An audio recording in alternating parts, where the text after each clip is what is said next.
What's up, Nerf Nation?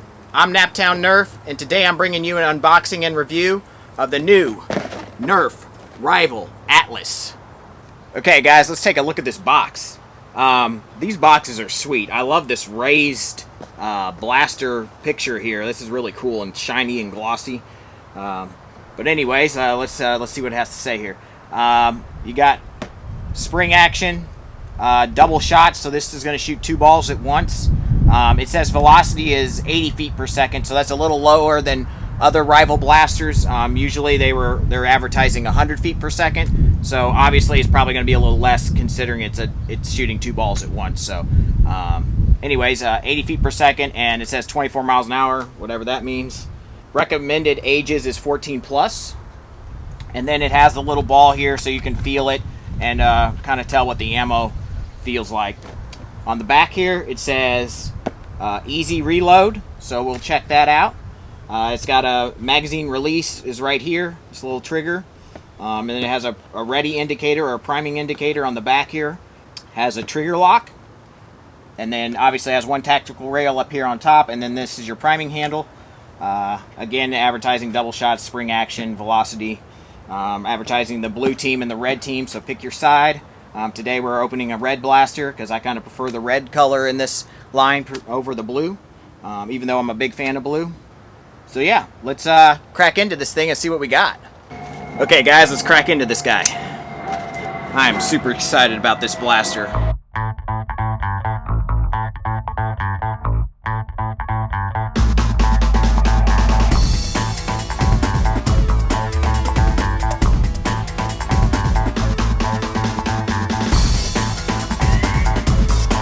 So with the blaster, you get directions, you get 24 Rival rounds, but only one magazine that holds supposedly 12 rounds, but you can stuff at least 13, maybe even 14 in there. So, all right, guys. So this thing is much larger than I expected it to be.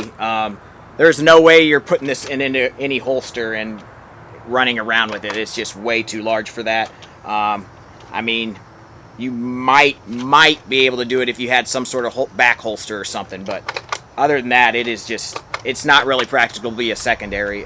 This is definitely a primary, you know, size-wise. I don't know about function-wise yet, but we'll find that out soon. So, just to start out with some of the features, the grip, as all the Rival blasters, is large, very comfortable. You got Rival here, you got a little Nerf Rival engraved there. You got some black decal here, which is cool. And then you have your XV1 1200. You got your big priming handle here, which is also very comfortable. You have like a double nozzle thing here, but the balls only come out of the bottom. They do not come out of the top. The top's just for show, I mean, which is cool. But it's very interesting. I still, just looking at this, somehow the balls go in here and drop down and then fire out. And then on this side, you got your jam door here, which is a little tough to get open, but you can get it. This is good. And it clicks in. Yeah, you got your tactical rail up here with a little sight, which is cool. You know, as always, the blaster is pretty plain on the back side, unfortunately. This, I think, is your jam release trigger here. And then you got your trigger lock here. And then this is your magazine release, which is also on both sides. So it's that you can get to from either side. And same with the trigger lock. I guess you push it this way to lock it. Now you can't pull it. And you push it this way to have it unlocked. So yeah, let's put a magazine in and see what it can do. All right, got the magazine here. Let's stick her in. I believe it's probably going to go this way. You put it down this way, and then you just push her in like that. That's very simple. I think that's probably the easiest magazine load there is, except for maybe the Apollo. So that's not too bad. I don't mind that. But yeah, so you pull back there. That's a very long prime. It's a very long prime. So hopefully that means good performance, right? But very long prime, so something to note there. And then firing, shoots 2 balls.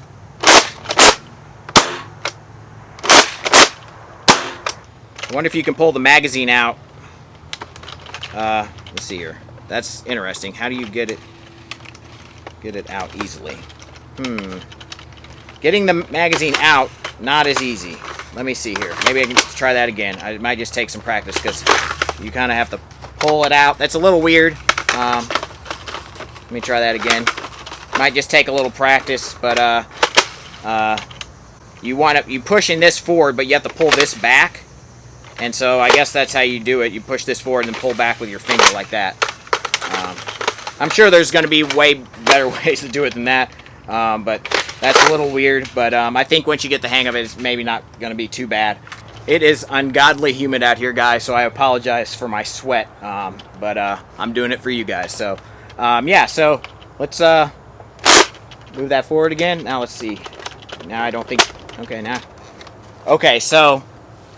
Yeah, so the balls enter that clear barrel, and then when you pull the priming bar back, it drops down. So it's really cool how this works. So this tube here goes up, gets the balls, and it's like an elevator, and it goes down, and the balls go in, and then they're ready to fire out after you've primed it. So that's really neat. I wonder if you can fire it with the jam door open. Yes, you can. It even fires with the jam door open, so that's interesting. Usually they have a lock on that, so it doesn't let you do that. Let's see if I can prime it, the whole thing, with that on there. Let me go around this way.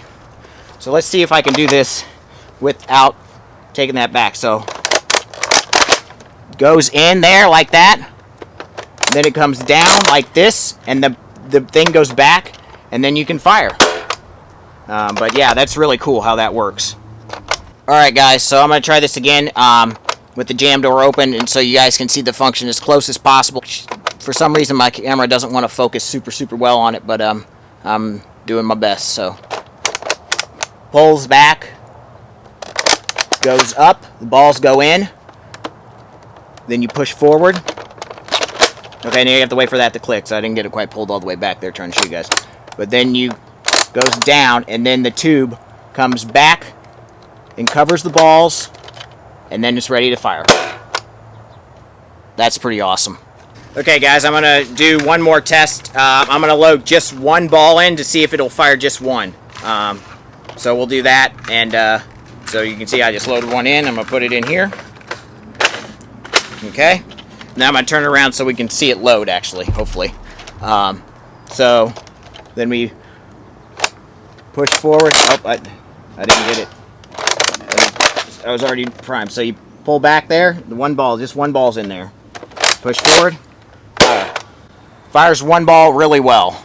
Alright guys, so let's go do a little range test. Okay guys, I have 12 new rival rounds or high impact rounds in the blaster here.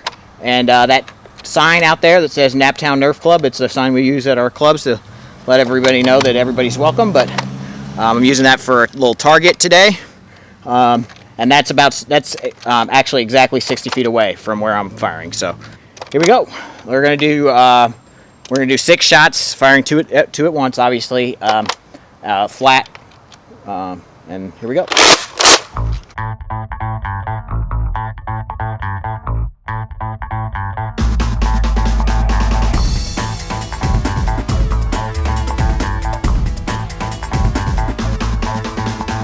All right, shooting one ball.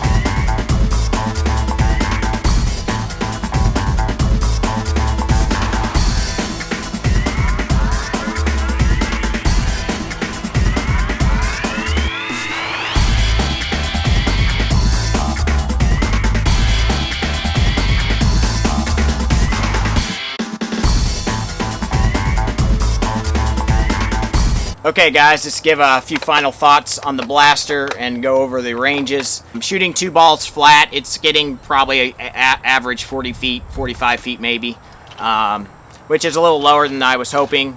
And then when I shot single shots out of it just to test it out, see how much further it would shoot, it actually didn't perform that much better, maybe 5 feet better than that, maybe 50 feet or so.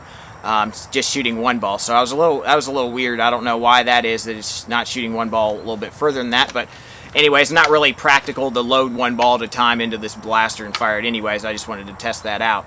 And then angled shooting 2 balls, I was getting probably between 60 and 75 feet. So a little bit better there, but you know, the blaster was super accurate as advertised. The front ball always flew a little bit further than the back ball. Performance was a bit lacking, but everything else about this blaster is just pretty awesome. I mean, Nerf, way to go to do something different. I love how the balls come in, they drop down in an elevator and then fire. I love how you can actually see it do that. Like, that's pretty awesome. I mean, I'm really glad that they allow us to see that happen with the jam door open, which I'm not really sure how it would jam. Like, I'm really kind of concerned what would happen if the blaster jammed. That'd be interesting to see, but hopefully it never does. Anyways, but this blaster is super comfortable. It is very large. Unfortunately, it will not be very useful as a secondary, but it is, and it's probably not really super useful as a primary unless you were able to mod it to shoot a little further, because 40 to 50 foot ranges, even though you're shooting 2 balls, is probably not going to work out so well in most war situations. But it's a really fun blaster. I'm really glad I made the purchase. I do recommend it. You know, to go over a few features that I missed earlier, there is a little sling mount back here, and then your priming indicators on the back here, which I said on the box, but I didn't show you guys. So when you prime it here, it you probably can't see it on the video, but you can see like some orange through there. All in all, this is an awesome blaster.